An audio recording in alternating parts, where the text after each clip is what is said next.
J'ai récemment été profondément choqué,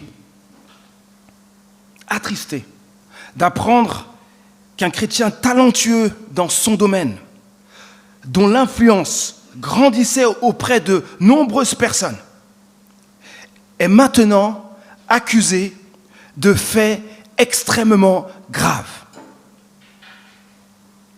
Comment cela a-t-il pu arriver? Non, pas lui.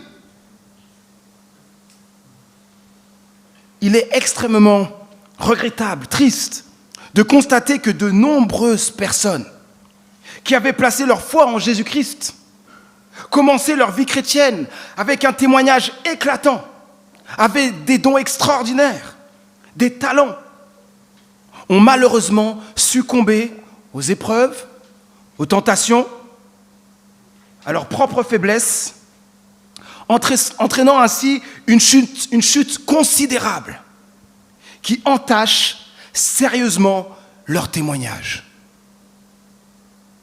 Parmi elles, certains ont détruit leur mariage en succombant à des relations extra-conjugales et en s'éloignant de leur église. D'autres ont été engloutis par des vices destructeurs. Certains ont laissé les épreuves de la vie affaiblir leur foi et éteindre leur zèle pour Dieu. D'autres se sont laissés séduire par des enseignements qui chatouillent les oreilles, contradictoires avec la parole de Dieu. Il existe malheureusement de nombreux autres exemples de ce genre. Mes amis, écoutez bien ceci. Il est important de bien commencer sa vie chrétienne. Mais il est tout aussi crucial de savoir comment bien la terminer. Aujourd'hui, je vais partager 3 clés que la Bible nous offre pour bien finir la course de la foi. Nous poursuivons notre série de prédications intitulée « Fidèle à Dieu en toutes circonstances ». Cela est sur la 2e lettre de Paul à Timothée. Je rappelle le contexte. Paul est en prison parce qu'il a partagé avec amour le message de la bonne nouvelle de Jésus-Christ. Mais plusieurs sont opposés à l'évangile, à ce message. Il est en prison. Son désir à lui, le plus profond, est de revoir une dernière fois Timothée, un jeune pasteur qu'il a formé pour servir Dieu dans des temps difficiles. Il parle de lui comme son fils. Hein? C'est comme son petit protégé, c'est à lui. Mon fils dans la foi. Il aime tellement Timothée. Et dans sa lettre, Paul donne à Timothée des encouragements pour supporter la souffrance liée au ministère, pour défendre la vérité. Il devra éviter les discussions inutiles et s'éloigner des gens qui enseignent des erreurs. Parce que à ce moment précis où il écrit, c'est le bazar. Il y a des enseignants de mensonges qui n'enseignent pas la parole de Dieu comme il faudrait l'enseigner. Nous voici maintenant parvenus aux dernières instructions de Paul, qui nous révèlent les 3 clés essentielles pour bien terminer notre vie sur terre, en laissant derrière nous un témoignage exemplaire, un héritage aux générations suivantes, avant de rencontrer Jésus-Christ au paradis. Pour bien terminer la course, voici notre premier point. Pour bien finir la course de la vie chrétienne, restons attachés à l'enseignement de la parole de Dieu. Restons attachés à la parole de Dieu. Dans 2 Timothée, donc 3, versets 14 à 15, voici comment Paul exhorte Timothée concernant son attachement à la parole de Dieu. Avant de le lire, je vous laisse trouver cela dans vos Bibles. Donc on est dans le chapitre 3, 2 Timothée, chapitre 3, à partir du verset 14.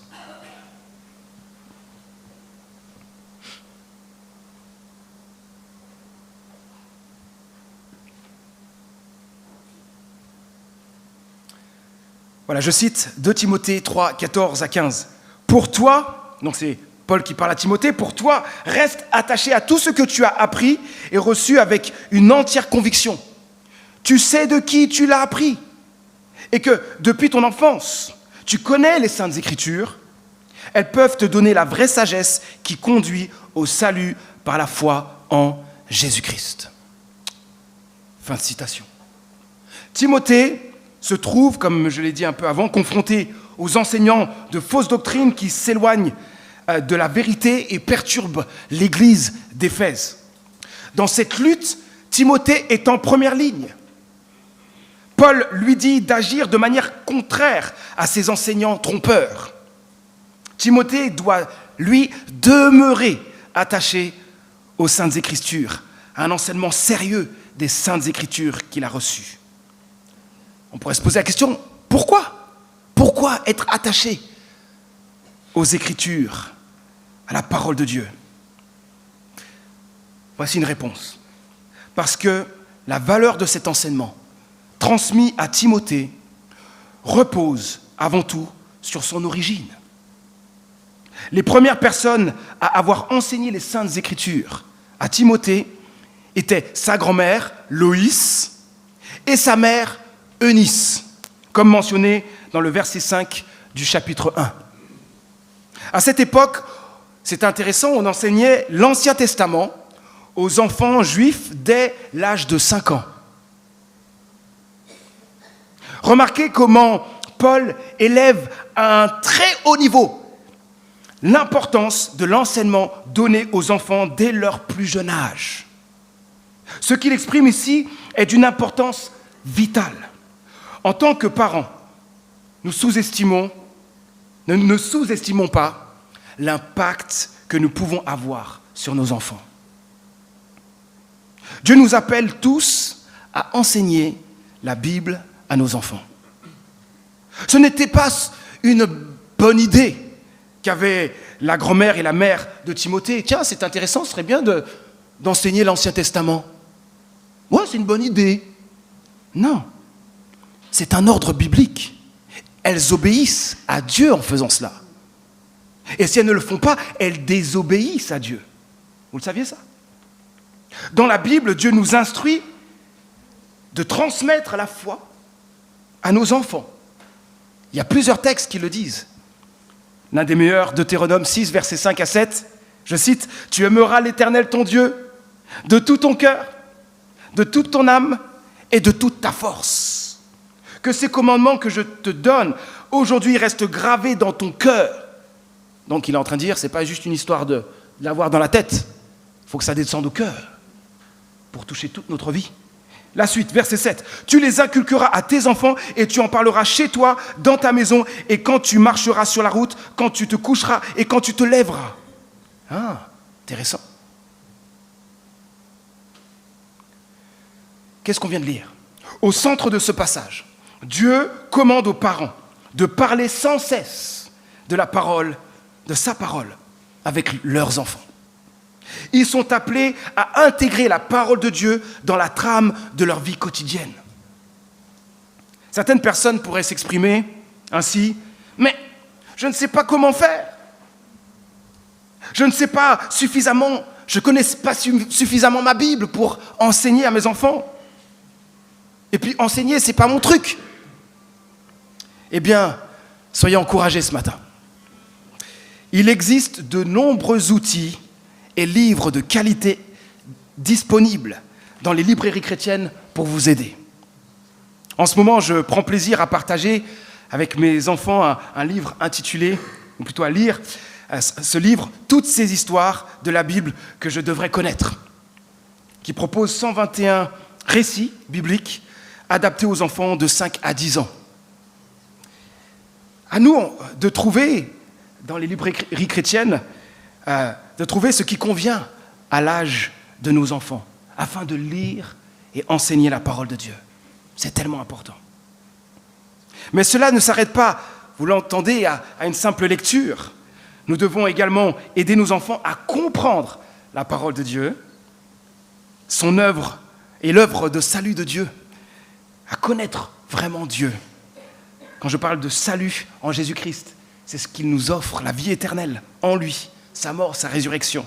Et comment on peut placer notre foi en lui pour être sauvé. Nous devons leur montrer comment s'approcher de Dieu et vivre selon sa volonté. Enfin, nous devons prier pour eux et être des exemples vivants. Une chose importante, l'exemple parle souvent plus fort que les paroles. Vous êtes d'accord avec ça? Personne ne suivrait un entraîneur sportif en surpoids. Il faut faire beaucoup de sport, les amis. Ni une personne qui donne de très bons conseils pour arrêter de fumer avec une cigarette à la bouche. Ouais. Vous faites comme ci, vous faites comme ça, ouais, la cigarette qui bouge. De même, si nous avons un mauvais comportement, si nous ne vivons pas en accord avec les valeurs chrétiennes, si nous négligeons notre relation de couple, si nous prions rarement avec nos enfants et leur manifestons rarement de l'amour dans nos relations, si nous fréquentons très peu l'église, juste à Pâques et à Noël, nous ne pourrons pas susciter chez nos enfants le désir de suivre Jésus. Notre enseignement ne sera cohérent devant eux que si nous vivons ce que nous enseignons, n'est-ce pas? Et pour vous, peut-être qui n'avez pas enseigné à vos enfants, vous n'avez pas eu cette opportunité de le faire, eh bien, vous pouvez au moins leur témoigner de votre foi. Dire comment Dieu a agi en vous. Commencez à dire plusieurs choses sur lui. Leur montrer combien Dieu peut être présent au quotidien. Prier avec eux. Ou leur dire que vous priez aussi, quand ça ne va pas. Être un encouragement auprès d'eux. Les aimer, etc. Et peu à peu, leur permettre d'entendre la parole de Dieu. Les inviter au culte pour qu'ils puissent grandir dans leur foi. Lors de la fête des mères, j'ai exprimé ma gratitude à ma mère pour l'héritage spirituel qu'elle nous a laissé à mes frères et moi. Malgré les grandes épreuves qu'elle a traversées, elle nous a montré un attachement incroyable à Dieu, à sa parole.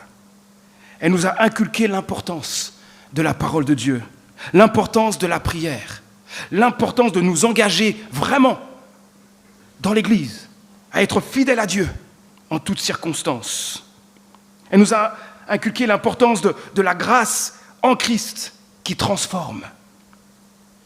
Elle ne s'est pas contentée de nous enseigner tout cela, mais elle a été un exemple. Elle vivait ce qu'elle enseignait. Et elle continue de le faire aujourd'hui. Merci, maman. L'enseignement biblique et les exemples de sa mère et de sa grand-mère a été une bénédiction précieuse pour Timothée pendant son enfance. Et ils continueront à être un soutien important pour sa foi. Timothée a également bénéficié de l'enseignement de l'apôtre Paul. Waouh! Paul était un enseignement exceptionnel, extraordinaire, remarquable, hors pair. Malgré les souffrances qu'il a endurées à cause de ceux qui le persécutaient, Paul est resté fermement attaché à Dieu et à sa parole. Je peux imaginer combien Timothée devait être profondément marqué par un tel homme qui lui a également témoigné tant d'amour. Timothée a été influencé par l'enseignement, le témoignage de sa mère, sa grand-mère, de l'apôtre Paul et bien d'autres chrétiens. Écoutez les amis, être en contact avec une personne pour grandir dans notre foi est d'une valeur inestimable. Dans notre Église, plusieurs ont eu le privilège, avant leur baptême, d'être accompagnés dans leur foi par des chrétiens plus matures. D'autres ont été accompagnés aussi après leur baptême. Et vous l'entendez, ce n'est pas juste avant le baptême qu'on doit vivre de telles choses. On peut être tellement béni par l'accompagnement spirituel d'hommes et de femmes qui sont matures dans la foi. Moi, en tant que pasteur, je suis accompagné dans ma foi par un frère précieux et qui impacte tellement ma vie. Que nous soyons parents ou non, cherchons à jouer ce rôle auprès des plus jeunes de l'Église. Soyons des modèles.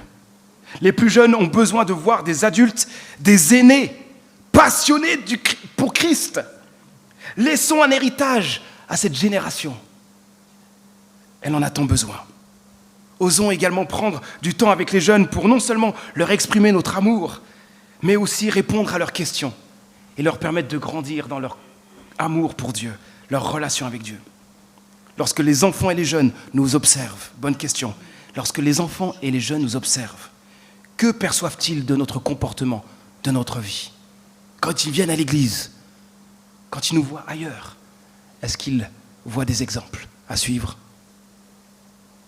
Paul encourage Timothée à rester fermement attaché à l'enseignement qu'il a reçu des Saintes Écritures. Le terme utilisé, traduit par « rester attaché », pourrait également être interprété comme « s'établir définitivement ». Dans un contexte où la foi de Timothée pourrait être ébranlée par les faux enseignants, il est essentiel qu'il s'enracine solidement dans la parole de Dieu qu'il a reçue. C'est pour cela que j'encourage tout le temps dans l'Église, les chrétiens de cette Église, ou celles et ceux qui sont en marche dans leur croissance spirituelle, à profiter des cours, de la formation fondement, où on s'enracine dans notre foi.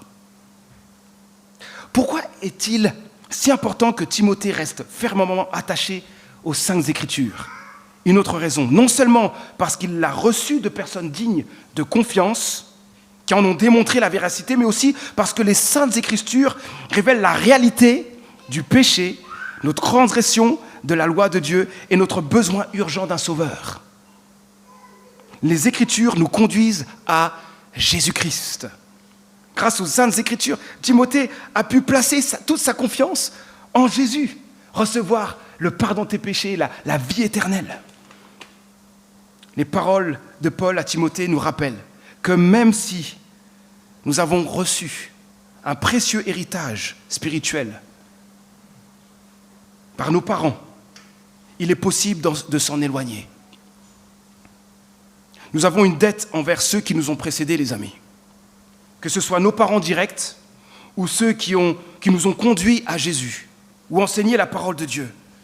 Nous pouvons être également reconnaissants envers l'Église qui nous a attirés à Jésus-Christ. Mais il y a bien plus encore. La parole de Dieu dont nous disposons aujourd'hui est l'enseignement profondément ancré dans cette parole, ou plutôt, oui, la parole de Dieu dont nous disposons aujourd'hui et aussi l'enseignement profondément ancré dans cette parole nous ont été transmis par des générations et des générations de chrétiens fidèles qui ont persévéré jusqu'au bout dans leur marche chrétienne. Imaginez la Bible que nous avons entre nos mains. Elle n'aurait pas été là s'il n'y avait pas des personnes qui étaient prêtes à donner leur vie pour Jésus. Quel trésor nous avons entre nos mains. Prenons conscience de cela et demeurons fermement attachés à l'enseignement que nous avons reçu de la bonne nouvelle de Jésus-Christ. Dieu, par le biais de Paul, nous exhorte à rester attachés à sa parole. Et rester attaché à sa parole signifie la lire, la méditer, chercher à la mettre en pratique dans notre vie quotidienne, que ce soit individuellement, en groupe ou en église. C'est aussi demeurer fermement attaché aux vérités fondamentales de la foi chrétienne. Nous avons vu ici que Timothée doit rester fermement attaché à l'enseignement des Saintes Écritures. Donc, nous avons vu les raisons. Mais Paul souligne une troisième raison. Versets 16 à 17, je cite. « Car toute l'Écriture est inspirée de Dieu et utile pour enseigner, réfuter, redresser, apprendre à mener une vie conforme à ce qui est juste. Ainsi, l'homme de Dieu se trouve parfaitement préparé et équipé pour accomplir toute bonne œuvre. » Timothée doit demeurer fermement attaché à l'enseignement des Saintes Écritures, car elles sont inspirées de Dieu lui-même, puissantes pour transformer nos vies. Face aux enseignants de mensonges, Timothée doit se rappeler que l'Écriture ne se compose pas de fables, d'histoires inventées, et elle ne se limite pas à de belles paroles de sagesse purement humaine. L'Écriture est la parole de Dieu, inspirée et soufflée par Dieu lui-même. Il s'agit de la vérité de Dieu, sa propre parole, exprimée à sa façon. Dieu a utilisé des hommes pour écrire les Saintes Écritures, les utilisant comme instruments pour se révéler, transmettre sa pensée et nous montrer comment nous approcher de lui par Jésus-Christ. La parole de Dieu donc est empreinte d'autorité divine. L'Écriture est l'œuvre de Dieu agissant par l'intermédiaire des auteurs bibliques. Elle désigne ici, dans notre texte, au moins l'Ancien Testament, et peut-être aussi les traditions concernant Jésus et ses paroles qui circulaient dans les églises et certaines lettres de Paul. Mais le Nouveau Testament, à cette époque, n'était pas encore achevé. Aujourd'hui, nous possédons l'Ancien et le Nouveau Testament. Et il ne faut rien ajouter et rien ni enlever. La parole de Dieu est complète en elle-même et n'a pas besoin d'une révélation nouvelle. Ce que je dis est tellement important, les amis, parce que beaucoup de gens se détournent de ce que je viens de dire là. Certains pensent que seules certaines parties de la Bible ou seuls les concepts théologiques sont inspirés. Mais cette conception de l'inspiration ne correspond pas à ce que la Bible elle-même affirme. Même si Dieu s'est servi d'hommes, avec leur personnalité, leur style d'écriture, il a inspiré chaque mot qu'ils ont écrit. Et cela est important de le rappeler. C'est une déclaration puissante que Paul fait ici. La Bible est la parole de Dieu. Soyons conscients de l'immense privilège que nous avons aujourd'hui, d'avoir la parole de Dieu entre nos mains. C'est un trésor inestimable. Nous pouvons découvrir au travers de cette parole le cœur de Dieu. La Bible est l'un des cadeaux les plus extraordinaires que Dieu nous a fait. Ce qui est encore plus extraordinaire, c'est que lorsque nous lisons cette parole, Dieu nous parle. Le Saint-Esprit, en ceux qui ont placé leur foi en Jésus-Christ, nous permet de comprendre la parole de Dieu, d'entendre ce qu'il veut nous enseigner et d'être transformés à l'image de Jésus-Christ. Merci, notre Dieu, pour ta parole. Paul exprime à Timothée que la parole de Dieu est extrêmement utile et puissante pour de nombreuses raisons. Tout d'abord, il dit qu'elle nous enseigne la vérité et nous convainc de sa véracité. Plus on lira la Bible, plus on va voir à quel point c'est vrai ce qui est écrit. Parce que Dieu nous communique cela au travers du Saint-Esprit. Ensuite, elle nous aide, la parole de Dieu nous aide à mieux nous connaître et à prendre conscience de nos fautes devant Dieu. De plus, elle réfute les erreurs et corrige nos pensées erronées. Mais ce n'est pas tout. La parole de Dieu joue également un rôle essentiel pour notre cheminement vers une vie juste qui honore et plaît à Dieu. Ainsi, lorsque nous embrassons cette parole, nous devenons des hommes et des femmes de Dieu parfaitement préparés, nous dit Paul, et équipés pour accomplir toute bonne œuvre. Et cela n'est pas juste, Dieu ne nous équipe pas juste pour toute bonne œuvre dans l'Église, mais Dieu nous équipe aussi pour accomplir toute bonne œuvre au sein de notre famille, au sein de notre travail, dans toutes nos relations. La parole de Dieu ne doit pas rester un accessoire, mais doit façonner notre vie. Si nous la lisons de la bonne manière, de manière appropriée, elle transformera notre vie par la puissance du Saint-Esprit. Mais comment la parole de Dieu peut-elle avoir un tel effet si nous la lisons rarement ? Comment la parole de Dieu peut-elle nous transformer si nous l'ouvrons que le dimanche ? Les amis, que la parole de Dieu devienne notre nourriture quotidienne, afin qu'elle façonne notre vie, qu'elle impacte notre vie. Deuxième chose, pour bien terminer la course de la vie chrétienne, servons Dieu fidèlement de tout notre cœur. Je lis maintenant les versets 1 à 4 du chapitre 4. C'est pourquoi devant Dieu et devant Jésus-Christ, qui va juger les vivants et les morts, et dans la perspective de sa venue et de son règne, je te le recommande solennellement, proclame la parole, insiste, que l'occasion soit favorable ou non, convainc, réprimande, encourage par ton enseignement avec une patience inlassable. Pourquoi ? Verset 3, car le temps viendra où les hommes ne voudront plus rien savoir de l'enseignement saint. Au gré de leurs propres désirs, ils se choisiront des foules de maîtres, à qui ils ne demanderont que de leur caresser agréablement les oreilles. Ils détourneront l'oreille de la vérité pour écouter des récits de pure invention. Fin de citation. Waouh! Paul avait déjà encouragé Timothée à appliquer la parole de Dieu, à garder cette parole dans son cœur, à l'étudier attentivement, à enseigner avec rigueur. Mais ici, Paul lui adresse un nouvel appel.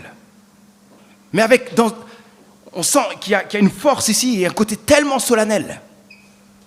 Celui de proclamer la parole de Dieu, sans se laisser entraver par la timidité, ses propres faiblesses personnelles ou les opposants qui pourraient se dresser contre lui.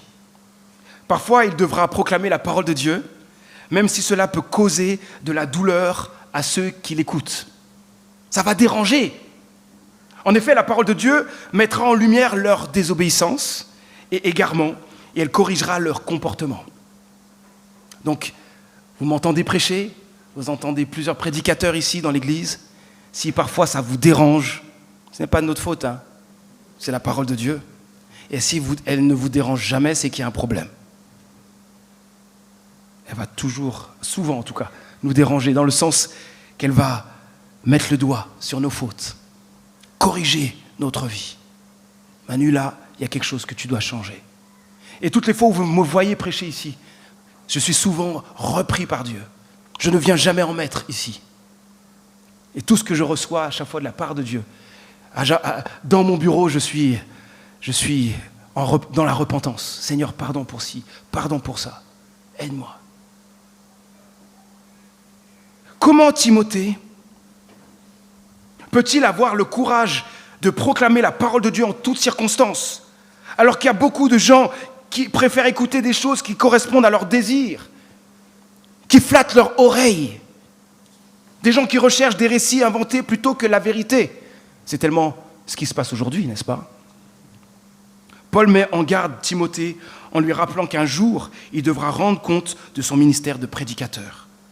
Car ceux qui enseignent la parole de Dieu seront jugés plus sévèrement. Prédicateurs, ici, ceux qui sont prédicateurs, attention, nous serons jugés plus sévèrement. Faisons attention à cela. C'est du sérieux, la prédication. Ce n'est pas un jeu. Par conséquent, Timothée doit proclamer la parole de Dieu, non pas pour être agréable aux hommes, mais pour être agréable à Dieu. C'est pas simple. Aujourd'hui, il y a des prédicateurs, et du temps de Paul aussi, il y en avait, des prédicateurs qui font que ça remplit leur église. Tellement de prédicateurs remplissent leur église, où il y a des milliers de personnes qui viennent, plusieurs likes sur YouTube. Et pourtant, ce n'est pas le message sérieux des Écritures qui attire, mais l'ambiance, la qualité, le show. Une capacité extraordinaire du prédicateur qui fait que les gens sont comme envoûtés par la personne. Et comme il caresse le sens du poil, comme c'est beaucoup de développement personnel, tu vas réussir dans ta vie, tu seras un grand pour Dieu, tu seras ceci, tu seras cela. Comme disait Paul, avec Dieu tout ira bien. Dans le sens que, non, c'est pas ça en fait. Ça se passe pas comme ça. Donc pas simple de prêcher avec sérieux la parole de Dieu. Cela coûte pour le prédicateur. Cela coûte pour l'Église. Mais nous devons nous rappeler qu'un jour, nous avons à rendre des comptes. Nous serons tous devant Dieu et nous devrons rendre des comptes pour nos œuvres, de ce que Dieu et aussi pour ce que Dieu nous a confié. Nous n'avons peut-être pas tous le ministère de prédication, hein? Mais Dieu nous a donné des capacités spécifiques pour le servir et faire le bien autour de nous. Nous sommes appelés à utiliser pleinement nos capacités, nos talents et à accomplir les œuvres de Dieu avec dévouement.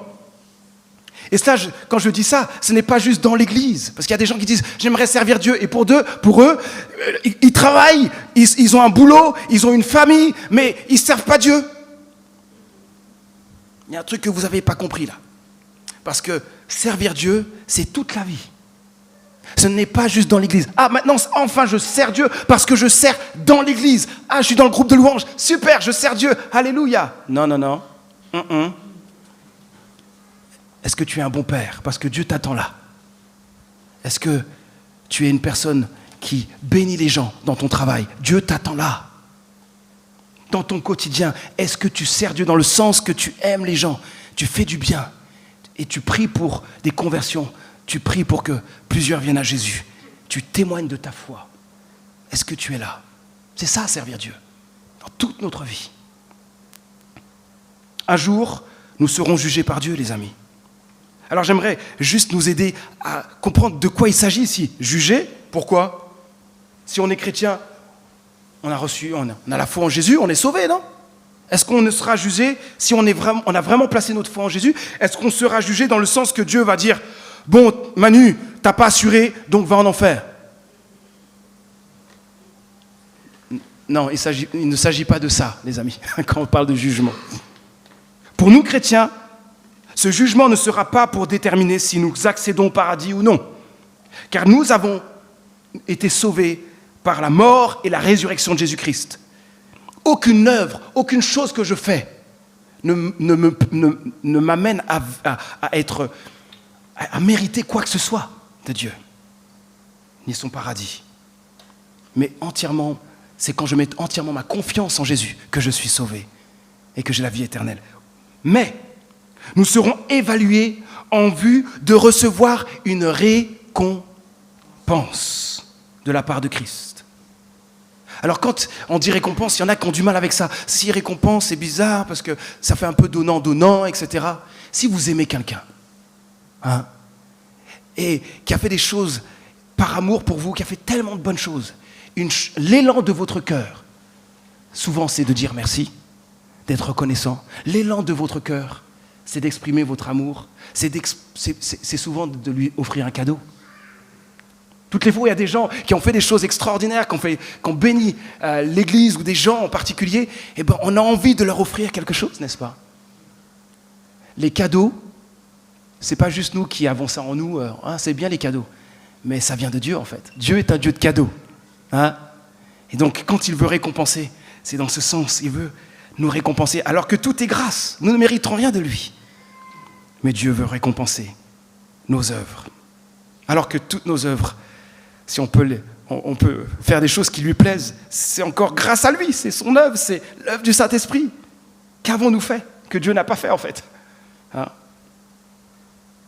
Utilisons notre temps, nos ressources, de manière à honorer Dieu de plus en plus chaque jour, les amis.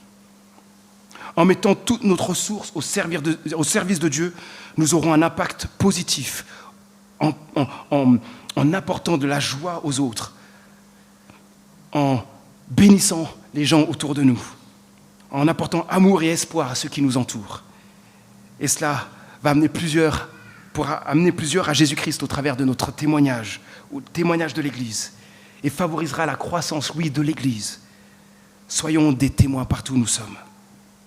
Paul ensuite résume ces directives dans la lettre, juste après, au verset 5.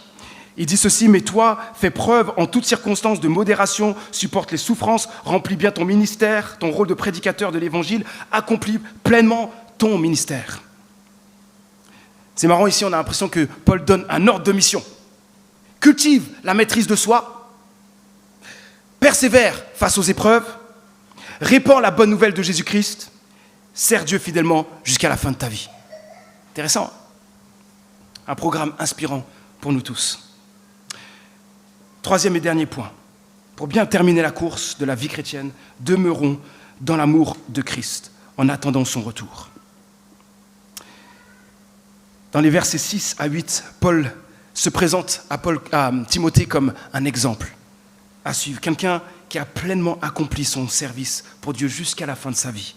Je cite: « Car en ce qui me concerne, je suis prêt d'offrir ma vie comme une libation pour Dieu.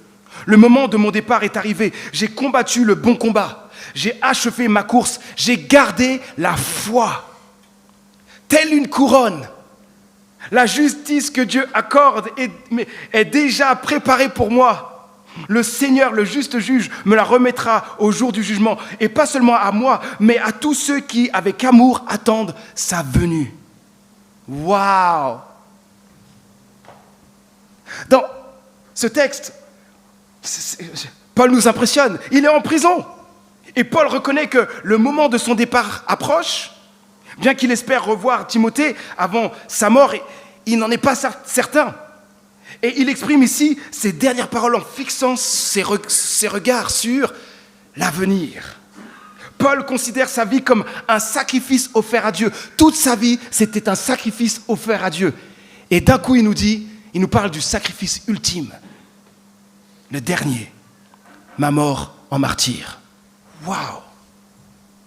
Waouh! Est-ce qu'on peut dire que toute notre vie est une vie de sacrifice, au point de dire que la fin de notre vie sera le sacrifice ultime qui honorera Dieu? Waouh! Il affirme avoir combattu jusqu'à la fin, accomplissant tout ce que Dieu lui avait demandé de faire par la puissance du Saint-Esprit. Et Paul se réjouit à l'avance de recevoir la récompense que Dieu réserve aux vainqueurs. Il sait que son amour pour Jésus, son service, son comportement, sa fidélité sont approuvés par Dieu. Et Paul se réjouit à l'idée d'entendre la voix de son Sauveur, ce juste juge, lui dire « Viens, bon et fidèle serviteur, entre dans la joie de ton maître. » Cette profonde joie de ton maître. Cette perspective apporte vraiment de la joie à Paul au sein d'une prison. Cette récompense est également promise par Dieu à tous ceux qui attendent avec amour la venue de Jésus. Et j'aimerais finir avec une illustration qui va nous aider. Certains vont peut-être s'en rappeler, j'avais donné cette illustration. Je trouve qu'il n'y a pas meilleure illustration pour nous aider là-dessus. Vous êtes prêts ? Je peux y aller ? Parce qu'avec la chaleur, la tension diminue, n'est-ce pas ? Imaginez, nous chrétiens, nous sommes comme quelqu'un qui est régulièrement avec une personne au téléphone. Nous parlons avec elle, nous apprenons à mieux la connaître, nous écoutons des paroles qui ne cessent de nous transformer. Au bout du fil, nous entendons dans sa voix un amour tellement saisissant qu'il a un fort impact dans notre vie. Pendant des années, il y a ces échanges, des émotions vécues, des changements dans notre vie. Mais nous n'avons jamais rencontré cette personne et si nous pouvions le voir, nous le prendrons tout de suite dans nos bras. Le désir de voir cette personne est toujours plus grand, plus intense. Cette personne, au bout du fil, nous dit à plusieurs reprises « Je viens bientôt ». Alors, nous attendons sa venue avec un amour grandissant pour elle. Cette illustration que je viens de donner, bien que limitée, souligne l'intimité de cette attente que nous devons vivre. Plus nous passons du temps en communion avec Dieu, comme l'apôtre Paul l'a vécu, plus notre désir de voir Jésus-Christ devient intense. La certitude de son retour imminent doit influencer notre vie quotidienne. Alors vivons dans l'attente du retour de Christ.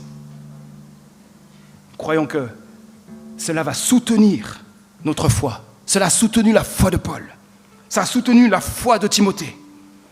Et ça soutiendra aussi notre foi. Ça nous aidera à courir la course de la vie chrétienne jusqu'à son terme, avec persévérance, fidélité, amour, et nous laisserons ainsi un bel héritage pour les générations suivantes qui prendront le flambeau. Amen. Je conclus. Pour bien finir la course, Dieu nous donne, à travers Paul, 3 clés. Restons attachés à l'enseignement de la parole de Dieu. Servons Dieu fidèlement de tout notre cœur. Cultivons notre amour pour Christ en attendant son retour. Je prie. Notre Dieu, nous reconnaissons l'importance de bien commencer notre vie chrétienne. Mais nous sommes également conscients de l'énorme importance de savoir comment la poursuivre et bien la terminer, de manière à ce que notre vie porte du fruit pour toi. C'est pourquoi nous te prions de nous soutenir dans notre attachement à l'enseignement de ta parole, afin que nous puissions transmettre avec conviction ta parole et notre passion pour toi aux générations futures. Permets-nous d'être des serviteurs fidèles, toujours engagés de tout notre être, témoignant avec ferveur de ton amour infini et de ta miséricorde. Oui, que ton amour pour toi grandisse chaque jour davantage dans l'attente du retour glorieux de Jésus-Christ. Lui, notre merveilleux Sauveur. Seigneur, que ton esprit agisse en nous et nous transforme et nous donne la capacité de laisser, oui, un héritage spirituel magnifique aux générations à venir. Nous pensons à nos jeunes. Protège-les, sauve-les et agis en eux pour la gloire de ton nom. Oui, Seigneur, que notre vie soit une manifestation éclatante de ta grâce infinie et de ta vérité inébranlable. Au nom de Jésus-Christ. Amen.